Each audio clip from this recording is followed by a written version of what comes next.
네, 문학에 대한 선글라스를 벗고 진솔한 이야기를 나누는 시간, 문학 이야기!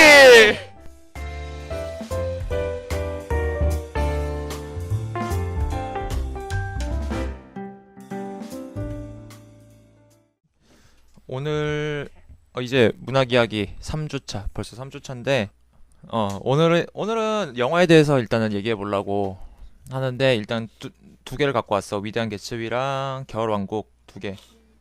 겨울왕국은 이번에 또 13년도 마지막쯤에 나와서 겨울에 나와가지고 많은 흥행과 각종 패러디도 만들고 그랬던 작품이고, 그다음에 개츠비는 그냥 개인적으로 이제 조금 소설이 영화화된 작품이기도 하고 해서 한번 뽑아봤는데, 나는 일단 이 두가 개츠비를 먼저 일단 얘기할 거야 오늘. 그리고 오늘 참여 인원은 상당히 많아. 정말 많아서 꽤 시끌벅적한 시작이 될 것 같아. 일단은 참여 인원 각자 자기소개 한 번씩 하는 걸로 갑시다. 예비군부터. 네, 안녕하십니까. 예비군 훈련을 다녀온 08학번 문우수라고 합니다. 와. 아니, 한 명씩 그냥 쭉 얘기해 쭉. 1,2학번 원재동입니다. 면제? 면제. 1학번 정재입니다. 네, 총을 잘 쏘지 못해서 조기 퇴소를 하지 못한 예비군 1학번 김승용입니다. 13학번 임정은입니다. 오늘 아무 말도 안 할 구한혜입니다.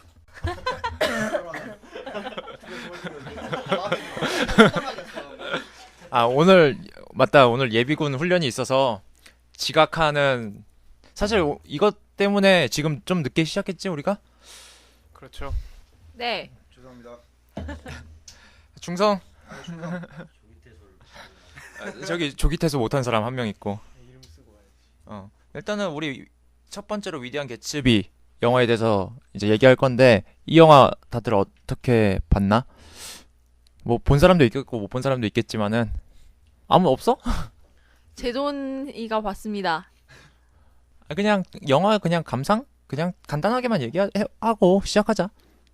근데 봤는데 좀 오래전에 봐가지고 잘 기억도 안 나고. 근데 저는 일단 어려웠던 영화였거든요, 그게.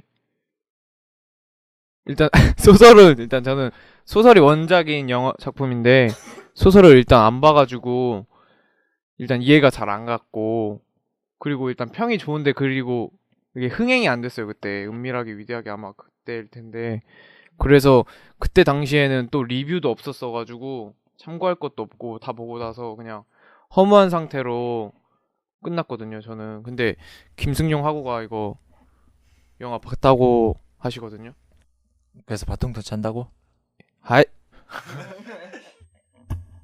저도 이거를 소설을 안 보고, 네, 가까이 올게요. 저 소설을 안 보고 영화를 먼저 봤는데요. 극장에서 봤어요, 돈 주고. 근데 디카프리오가 멋있어요. 알아요. 하늘 또 개소리 한다. 근데 여기서 저는 보면서 그 디카프리오 개츠비죠? 그 네. 역할을 보면서 이 사람이 집착인지 순애본지 그 부분에 대해서 이 사람한테는 순애본데, 약간 그 관객의 제3자 입장에서 보면은 안타깝기도 하고 약간 소름이 돋기도 하는 그런 집착까지 보이는 것 같아서 그 부분에 대해서 완전하게 공감을 할 수 없다는 그런 느낌이 많이 들었던 영화였습니다. 이거 근데 본 사람들끼리는 그냥 이게 집착인지 순애본지 한번 말해보는 거 괜찮잖아요? 안 그래도 이제 다루려고 하는데, 그러니까 방금은 그냥 전체적인 감상에 대한 이야기였고, 그런 거지. 한 여자를 잊지 못한 남자가 어떻게 다시 그 여자를 찾으려고 이제 노력을 해왔잖아. 근데 그러다가 뭐 나중에는 결국에는 죽고마는. 디카프리오가 그 역할을 해서 그런지 로미오와 줄리엣 그것도 생각나고, 디카프리오가 찍었던 영화 중에서 나 같은 경우에는 그런 거라고 생각했어. 그러니까 영화 전반적으로 일단 되게 퇴폐적인 그런 시대잖아. 일단 산업시대 지나고 나서니까. 옛날에 옛날에 거기에 보면은 아무렇지도 않게 불륜을 다 저지르고 보면은 그 누구지? 거기 등장인물 중에서 그 정비공? 파커 정비공? 정비공 아내 하고 머틀이라는 그 등장인물하고 되게 불륜의 관계였잖아. 불륜의 관계였고 그리고 보면은 아무렇지 않게 그런 여자들을 데리고 그게 아마 호텔이었을 거야. 호텔 룸을 잡아서 거기서 파티를 하고 되게 퇴폐적인 파티를 하고 거기에 그 토비 맥과이어가 했던 그 역할이 누구지? 스파이더맨 말고 그거 하여튼 그 토비 맥과이어를 불러서 그런 파티를 막 보여주잖아. 자기의 그런 것들을. 그러니까 어떻게 보면 전반적인 분위기가 되게 도덕성의 결여 그런 것들이 있는데, 그러니까 순수성의 결여인데 결국에는 그 개츠비란 인물, 그러니까 나는 내 나름대로 이 위대한 개츠비를 해석한 이유 그것 중에 하나가 그거야. 이런 순수성이 사라져가는 시대에서 유일하게 순수성을 지킨 남자였기 때문에 위대한 개츠비가 아닐까 그런 생각을 했어. 솔직히 찌질하긴 해. 상당히 찌질한 인물이긴 해. 네, 맞아요. 인물 자체는 찌질해. 근데 이제 이걸 문학적이나 그런 어떠한 주제로 본다면은 그런 순수성이 사라져가는 곳에서 순수성을 지킨 그런 남자? 그래서 위대한 개츠비? 뭐 그런, 나는 그런 걸로 좀 받아들였어 처음에. 지금 여자친구 옆에 있어서 그런 식으로 얘기하는 거 아니죠? 아니야. 여튼간에 또 승용이는 아까 저걸로 봤다며. 네, 집착으로 봤다며. 봤는데 음. 저는 그 개츠비가 제목부터 위대한 개츠비잖아요. 근데 저는 그 위대한 개츠비라는 아까 말한 그 끝까지 순정을 지키는 그런 이미지보다는 그 전에 말했던 약간 너무 사람들이 현실적으로 변하는 그런 거에 초점을 맞춰서 봐서 그 데이지 역할로 나오는 여자 있잖아요. 그러니까 개츠비의 그녀. 개츠비의 그녀. 마지막에 이제 개츠비가 죽고 나서 토비가 이제 연락을 하잖아요. 장례식장에 한 번이라도 와달라고. 그런데 결국엔 그 도망가고 결국엔 안 오지. 네, 전화조차 받지 않고 이제 도망가기 직전에 집사한테 자기가 아무데도 갔다고 말하지 말라는 듯이 하고 아예 연락을 끊어버리잖아요. 이 부분 보면서 그냥 그 마지막까지 자신의 순정을 지킨 개츠비보다는 그 다른 타인들의 믿었던 사람들의 그 소름 끼칠 정도로 그 잔혹함이라. 잔혹한 현실 같은 그런 게 저는 더 눈에 띄었던 것 같아요. 그치. 사실 개츠비가 죽은 이유도 데이지 때문이잖아. 그렇죠. 데이지가 지가 차 이렇게 막 몰고 가다가 누구 사람 딱 치였는데 그게 네. 정비공의 아내야. 그래가지고 그 정비공이 와가지고 총 쏴 죽이는 거. 일단 그렇게 볼 수도 있겠고. 너는 어떻게 봤어, 제도? 나는 그게 순애보적인 사랑으로 봤는데요. 그게 그냥 1차원적으로 저는 이렇게 깊숙이 안 보고 그때 어려워가지고 1차원적으로 봤을 때 일단은 바깥 인물들이랑 다르게 일단 걔는 좀 순수하게 사랑을 했던 것 같고 나중에 그 여자 주인공을 걔 누구냐? 데이지? 걔 사촌 오빠 데이지 닉. 하여튼 걔네 집에서 이제 꽃다발들 다 준비해놓고 막 데이지한테 이제 둘이 만나게 해주는 네. 장면. 만나서 이렇게 일단 그 장면이 너무 예뻤고 캡처도 했어요 그때 너무 예뻐서. 그리고 막 걔가 어쩔 줄 몰라 하잖아요. 계속 긴장해가지고 걔는 그 전에 막 신문에도 맨날 파티를 열어가지고 사람들이 와 저 사람은 진짜 부족한 게 뭐냐 막 이럴 정도로 성격도 좋고 막 그런 사람인데 그 여자 한 명 앞에서만 긴장하지. 긴장하고 약해지는 모습 보여지는데 그게 집착보다는 순애보적인 사랑이 아닌가 라고 전 생각합니다.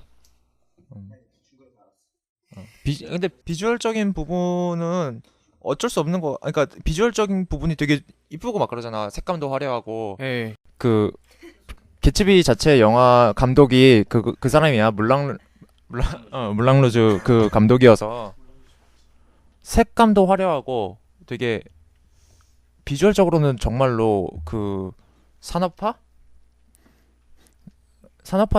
그런 모습들, 그러니까 발전해가는 모습들 그런 게 너무 화려하게 보여지고 반대로 보면은 막 그 안경 낀 그 간판 있잖아. 이렇게 보면은 그 주변으로는 다 이제 막 그 정비공이나 이런 사람들이 막 일하고 있잖아.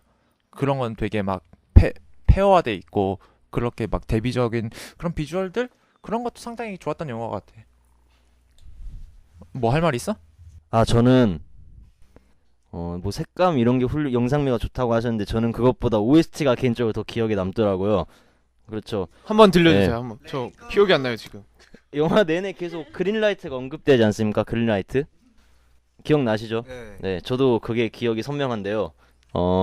OST 중에서도 그린라이트가 있어요. 그리고 요즘 한창 마녀사냥이 이제 주가를 올리고 있기 때문에 개츠비의 내용이 그린라이트에 적합하다고 생각이 들고요. 지금 뭐 읽으시는 거예요? 아, 그거 아닙니다. 제가 그래서 특히 영화 음악이 환상의 조화를 이루었다고 생각을 해요. 아마 이 영화를 본 대부분의 사람들이 한동안 이 OST를 많이 들었을 거라고 생각합니다. 네. 네, 노래 듣고 갔을게요. 일단은 뭐 우수가 얘기했고 우수도 얘기했고 또 아까 영화 초점에 대한 얘기가 있었는데 이 소설을 읽어보시면 알겠지만 이 소설은 닉의 시점으로 돌아가요. 그래서 영화를 보면서 순애보적이냐 집착적이냐의 문제는 어느 한쪽으로 볼 수 없는 게 닉은 애초에 개츠비라는 인물에 대해서 가치 판단을 내리지 않아요. 이 인물이 순애보적이다, 집착적이다라는 판단을 내리지 않고 영화 역시 닉의 시점을 최대한 맞춰서 진행되기 때문에 어느 면에선 집착으로 보이고 어떤 면에서는 순애보적으로 보이기 때문에 뭐 어느 한쪽으로 이렇게 판단해서 보는 것보다는 이런 부분이 있고 이런 부분이 있다 정도로 받아들이는 게 가장 바람직한 영화 감상법이라고 생각을 해요. 근데 이 영화 자체가 되게 어떻게 보면은 참 괜찮은 게 그거지.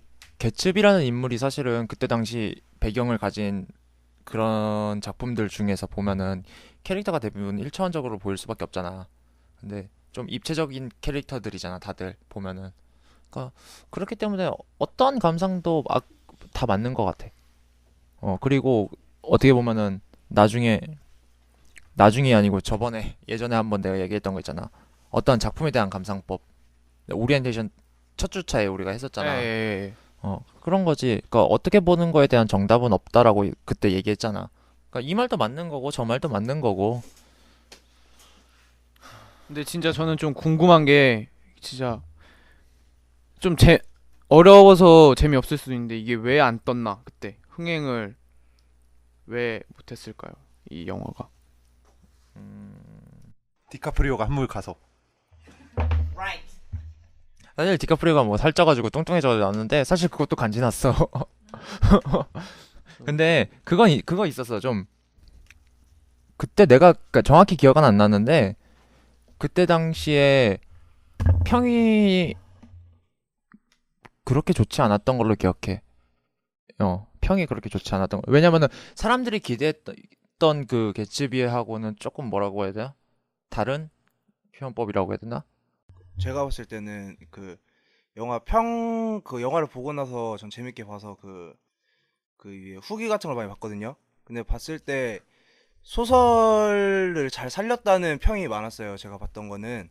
근데 아무래도 이제 위대한 개츠비가 명작이잖아요. 그리고 그 명작을 기반으로 한 영화들이 보통은 흥미 위주보다는 약간 그 스토리, 그러니까 작품성을 많이 살리다 보니까 여태껏 그래왔던 일들이 있었으니까 사람들이 약간 이 영화를 보기 전에 재미있다기보다는 약간 내가 뭔가를 느껴야 되지 않을까 이런 것 때문에 먼저 당장 흥미 있는 그런 영화 쪽으로 빠지거나 해서 개츠비 쪽에 이제 디카프리오라는 티켓 파워가 있었음에도 약간 다른 쪽으로 몰리지 않았을까 하는 그런 생각을 했었거든요. 일종의 고정관념이 있었다. 아, 그렇죠. 근데 내가 지금 자료 갖고 온 거 보니까 준비해준 자료를 보니까 예. 딱 근데 그러니까 지금 누적 관객 수가 144만인데 일단 스크린 수가 전국 562개야. 그러면 그렇게 많이 그 배부된 건 아니거든 스크린 자체가. 실질적으로 설국열차만 해도 한 900여 개의 스크린이 배부됐었으니까. 근데 어떻게 보면은 그러니까 디카프리오 티켓 파워를 생각했을 때는 좀 적게 배부되지 않았나 싶어. 궁금증이 우리- 해소되었네요. 아니 우리나라 스크린 수라는 거는 거의 뭐 흥행과 직결되는 문제잖아 사실은. 우리나라의 대부분의 영화관의 그런 시스템 자체가. 홍보도 좀 적었던 것 같아요. 그 위대한 개츠비라는 이런 우리나라 관객들이 어차피 이러한 장르를 별로 선호하는 편이 아니고, 또 아까도 말했듯이 스크린에서 보는 건 보통 뭐 트랜스포머 이런 거 액션이나 뭐 웅장한 거 화려한 거. 근데 개츠비는 그렇지, 이제 엄마 아빠 주민등록번호로 막 톰파일 가가지고 다운받아서 보통 이런 용이니까 그래서 더 극장을 찾지 않았나 싶기도 합니다. 여튼 사실 내가 예전에 그 뭐지 우리 여기서 했던 호해편에서 내가 그렇게 토로했던 이야기 중에 하나였지. 스크린 수에 대한. 아, 기억나네요. 문창 라디오 들으시는 분은 아실 거예요. 아, 그럼요. 하여튼 설국열차는 지금 다시 한 번 더 얘기하지만은 설국열차는 그냥 폭력적인 이 배급 때문에 그렇게 된 거, 그렇게 할 수밖에 없었던 거고. 그러니까 박은호 교수님이 싫어하는. 나도 정말 설국열차 싫어해. 여튼간에 위대한 개츠비에 대해서 뭐 계속 얘기하고 있는데 보니까 그런 것도 있었네. 위대한 개츠비 했을 때 요게 보니까 아이언맨 2도 개봉했었고 몽타주도 개봉했었고 분노의 질주도 개봉했었고 좀 쟁쟁하긴 했지 상대. 쟁쟁하긴 했었는데 뭐 근데 보니까 5월 16일 개봉했고 5월 뭐 박스오피스 3위 했었고 그래? 5월 달에 그때 당시 5월 달에 3위까지 했었네. 개봉일 날에. 개봉일 날에. 그다음에 2013년도 박스오피스 43위. 근데 이게 날짜가 지났는데도 43위 유지한다는 거는 상당히 괜찮은 성과지. 뭐 일단 영화 외적인 얘기를 좀 했고 다시 뭐 또 얘기할 게 있나? 되게 제가 이 영화를 볼 때 저 좀 예전에 봐가지고 기억은 잘 안 나지만 그때도 이러한 시점으로 봤던 기억이 나요. 제목이 위대한 개츠비인데 개츠비가 왜 위대한가에 대해서 먼저 생각을 해볼 필요가 있을 것 같아요. 그렇지 않습니까, 여러분? Right. 왜 개츠비가 위대하다고 생각하는지에 대해서 좀 말을 해줬으면 좋겠는데. 네, 먼저 이 소설의 배경이 세계 1차 대전 끝나고 이제 유럽 사람들의 가치관이 많이 무너져 있는 상태였기 때문에 거기서 이제 위대한 개츠비가 여러 가지 무너진 도덕성 속에서도 한 사람을 사랑하는 그 순애보를 통해서 뭔가 인간 보편적인 도덕성을 지킨다는 어떤 그런 큰 흐름의 그 철학 줄기가 흐르고 있기 때문에 가만히 있을 이상입니다. 아, 그러니까 저도 약간 동의하는 게 그런 그렇습니다. 헌신적인 사랑을 그 면을 봐가지고 위대하다고 생각을 하는 건가요, 그럼? 그렇습니다. 저랑 약간 같은 생각이네요. 같은 같은 거를 봤나 보네요, 저랑. 아니 그냥 같은 이심전심이라고 그냥 생각하죠. 방금 개츠비의 도덕성에 대해서 말씀을 하셨는데 개츠비는 상당히 부도덕한 인물이에요. 그 사람이 부자가 된 경위에 대해서 보면은 그 사람은 마피아예요. 마피아들과 협력해서 그 당시 세계 1차 대전이 끝나고 주류를 판매를 금지했거든요. 영화에서 보면 굉장히 짧게 나와요. 앞부분에 그 닉이 정신병원 의사한테 그때는 말이죠. 그 창문을 딱 보면서 밀가의 이야기들이 스르륵 지나가는데 그때 이제 주류 판매가 금지되는 얘기가 나오는데 아무튼 이 개츠비란 인물은 어떻게 순애보적인 면에서는 이제 공감을 할 수 있지만 도덕적인 인물이냐 아니냐에 대해서는 좀 가치 판단의 이야기가 좀 많이 나눠져야 되죠. 개츠비라는 게 얼마나 중요한 캐릭터 소설의 의미를 갖고 있냐면은 아메리칸 스탠더드라는 개념을 볼 수 있겠죠. 왜냐면은 일단 1차 대전이 끝나고 난 다음에 제 알기로 확실하지 않은데 금주법 시대가 그 시기였었던가요? 그랬던 것 같은데 일단 그 당시에는 이게 굉장히 도덕적이냐 문제로 평가를 할 수 없는 시절이었긴 해요. 왜냐면은 주류를 한다는 게 일견 청교도적으로 봤을 때 괜찮은 거, 주류 판매를 금지한다는 게 청교도적으로 괜찮은 거일 수 있긴 한데 그게 실상 따지고 보면은 그 시대 사람들한테 생활의 낙이나 이런 것들 뺏어가는 걸 수도 있었거든요. 그래서 바로 직전 시대에 이제 갱으로서 이름을 날렸던 돈 뭐식 있어요. 아 기억이 안 나네. 하여튼간에 그 친구 같은 경우는 실제로 이제 주류 판매상을 열고서 그 당시 사람들한테 거의 그 A급 전치인에 준하는 엄청난 그런 인기를 받았던 그런 시절도 있죠. 그런 점에서 봤을 때 이거를 부도덕하냐, 단순하게 이 주류 판매라는 개념 때문에 얘를 부도덕하다고 할 수는 없을 것 같고, 이제 개츠비라는 캐릭터가 갖고 있는 특수성은 그러니까 경제적으로 계속해서 호황이 이루어지고 있지만 사람들의 생활은 계속 피폐해지고, 한편으로는 이런 이제 불법적인 일들도 성행하고 있는 세계에서 개츠비라는 인간이 돈은 차치하고 그런 이제 자기의 영혼 이런 일면을 보여주고 있다는 데서 이제 스콧 피츠제럴드가 특별히 이 사람을 위대하다라고 평가하는 그런 이유가 아닌가 싶네요. 기억이 안 난다.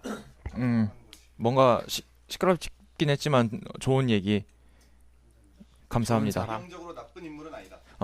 근데 그건 있어. 그러니까 확실하게 그건 있는데 뭐라고 해야 되지? 어쨌든 간에 그거잖아. 법을 어겼느냐 안 어겼느냐에 대한 뭐 어떤 절대적인 의의도 있는 거고. 윤리의 문제지. 윤리의 문제라기보다 개츠비가 어떻게 부자가 됐느냐를 지금 믿고 계신 것 같은데, 개츠비는 원래 가난한 집안의 아들이에요. 그 사람이 부를 획득하는 과정은 사기를 쳐서 부를 획득하거든요. 개츠비가 이렇게 바깥으로 이렇게 나갔다가 어떤 부자가 거의 난파돼서 죽기 직전에 그런 사람을 만나서 이제 그 사람이 자신의 모든 기술을 동원해서 그 부자를 구하고, 이제 영화 속에서는 사실 그 과정이 조금 미화가 됐어요. 그래서 구하고 이 사람이 나에게 상속해줬다, 내가 뭐 어떻게 했다, 이 정도지만 소설 속에서는 이 사람이 어떻게 상속 과정을 속여서 그 가족들을 전부 다 등쳐먹고 부자가 된단 말이에요. 그리고 울프심과 이렇게 갱단짓을 하는데, 단순히 밀주만 했냐의 문제가, 이 밀주만 했다가 아니라 정치 세력과 결탁을 해요. 그 장면이 영화에서도 보이는데, 개츠비가 막 폭력적으로 운전을 하니까 경찰이 와요. 그래서 개츠비가 이거 니네 청장이 준 거야 하고 명함을 보여주니까 죄송합니다 하고 가요. 그게 단순히 주류의 문제가 아니라 성매매나 다른 거에도 깊이 관련이 돼 있기 때문에 이제 도덕성을 논했던 거고요. 이제 그 중에서 먼저 밀주를 얘기했던 거는 이제 그 시대와 관련이 있기 때문에 밀주법에 대해서 이야기를 했던 거죠.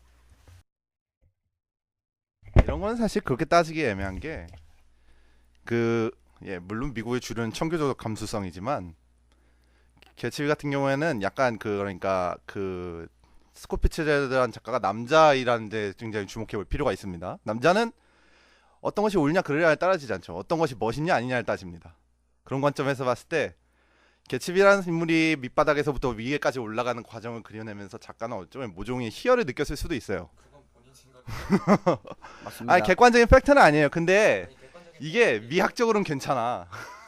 근데 네, 여기까지.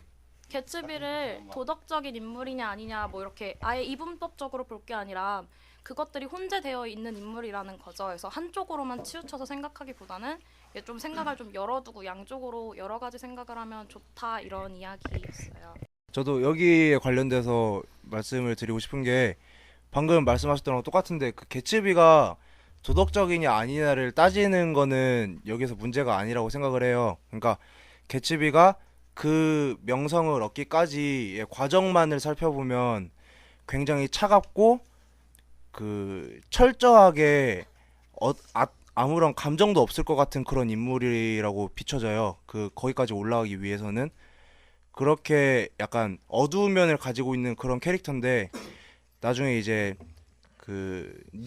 닉한테 부탁을 해서 데이지를 집에 초대하고 비 오는 날에 우연인 것처럼 마주치는 장면이 있단 말이죠. 그거 진짜 예뻐요. 네, 그 부분에 대해서는 이제 약간 엉성한 모습이라던가 인간적인 면모가 다 드러나요. 그러니까 저희가 개츠비란 인물한테 이런 매력을 느끼는 게 단순히 이 인간이 비도덕적이라던가 아니면 인간적이다 하는 게 아니고, 이 두 가지가 동시에 혼재되어 있는 그런 뭐라고 하죠? 야누스적인 매력이라고 하나요? 그런 걸 이제 저희가 보면서 느끼면서 이 인물한테 매력을 느끼는 거지, 이 인물이 비도덕적이다 아니면은 비도덕적이지 않다, 이거를 나누는 거는 약간 논의에 대한 문제가 있다고 생각을 해요. 그럼 아까 저는 약간 논점이 제가 흐려졌는데, 간략하게 정리하자면 개츠비란 캐릭터가 어떤 걸 갖고 있냐, 웨스턴적인 서부극의 미학 그런 주인공 있잖아요. 다크한 히어로. 아니 자기 문제적인 부분이 있는데 그러니까 이거는 되게 미국 문학의 두 가지 전형 중에 하나야. 청교적 영웅이 있으면 하는 반대편에는 항상 서부극적인 히어로가 있다고. 그래서 반말이 말하자면 자, 캐릭터는 알겠습니다. 일부 서부의 예, 알겠습니다. 네, 알겠습니다. 끝내자. 통산. 예, 저도 승용이가 말했던 거랑 좀 동의하는데 이거를 그 개츠비의 도덕성에서 볼 건지 아니면 사랑에 대해서 볼 건지 그 시점에 따라서 다른 것 같아요. 개츠비를 평가하는 것이 원래 이런 논의가 좀 있어야 재밌는 영화 아니겠습니까? 전 그래서 굉장히 재밌게 봤고, 네, 모든 사람들도 보통 이렇게 느꼈을 거라고 생각합니다. 대동소이합니다. 그러니까 그거지. 좋은 영화라는 거는 결국에는 뭔가 얘기할 거리가 많은 영화라는 점에서 보통은 기본적인 그게 맥락이 있는 거니까. 그리고 저 친구는 아까부터 자기 주관을 자꾸 자기 감성에 대한 그 포텐을 좀 터뜨리는데, 그러니까 옳은 말도 있어. 옳은 말도 있고. 어쨌든 간에 쟤 때문에 지금 어떻게 정리해야 될지 모르겠는데, 여튼 간에 개츠비는 서부백의 히어로다. 근데 하여튼 개츠비 같은 경우에는 좋은 영화였고, 나는 그러니까 개인적으로는 좋은 영화였고, 그다음에 결국에는 이 위대한 개츠비가 계속 회자될 수밖에 없는 이유는 그거 같아. 개츠비가 도대체 왜 위대한 사람이냐에 대한 결국엔 논점이잖아.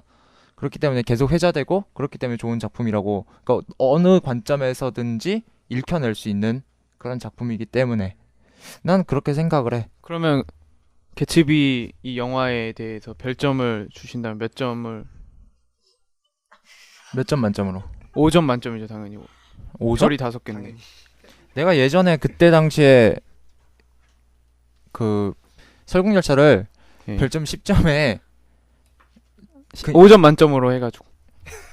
10점 그 설국열차를 10점 만점에 내가 4점 준 사람이거든. 짜게 줬네. 개츠비? 개츠비 정도면은 10점 만점에 5점 별이 5개인데 어떻게 10점이 있을 수가 있어요. 5점 만점에 5점 만점에. 나누기 일을 하세요. 나누기 일을 하세요. 우리가 나누기 이해할게요. 저희가 나누기 이해할게요. 나누기 2를 해줘. 내가 지금 네. 머리 계산이 안 돼. 한 10점 만점에 8.3 정도? 나누기 힘들게 4.15점. 4.15점. 4.1 정도 되겠네. 4.1? 그럼 김승용하고는 그러면 별 5점 만점에 몇 점? 저는 소설을 봤으면은 약간 비교를 할 텐데 소설을 안 보고 영화만 봤으니까 영화만 따지고 보면 전 4.5점 정도 주고 싶어요. 그러는 제존하고는 몇 점? 전 5점. 와. 이제 소설 볼 거니까 이제 5점. 이제 볼 거니까. 이제 소설 아직 안 봤는데 소설 볼 거예요, 저. 예, 알겠습니다. 좋아. 뭐 각자. 맞다. 학 회장님도 별점 매겨야지. 학 회장님 보셨잖아요, 영화. 저는 극장을 가서 봤거든요. 극장 가서 봤는데, 진짜요? 그래서 그런지 스크린에서 보는 거랑 컴퓨터에서 다운받아서 보는 거랑 좀 느낌 다르잖아요. 저는 그래서 그런지 5점 만점에 한 4점 정도. 4점? 네. 4.3? 4.3점. 4.3. 자, 내 손 안에 스크린. 뭐 다들 문학 각자의 이야기 시작과 동시에 영화를 보셨습니다. 이거는 아주 짧은 영화를 보셨어요. 어쨌든 간에 지금까지 뭐 위대한 개츠비에 대해서 얘기를 해봤고, 다음은 이제 겨울 왕국에 대해서 좋아. 결혼국 좋아. 저도요. 아주 많은 파란과 많은 패러디들. 진짜 안 봤으면은 안 봤을 사람이 없다. 진짜 이거는 애인이 간에 없거나 한해 안 영화를 봤대, 싫어하는 한해 안 사람 봤대. 아니면 진짜 안 볼 사람이 없어. 연서복이니까 이해해줄게. 이해해주자. 군대 있었나?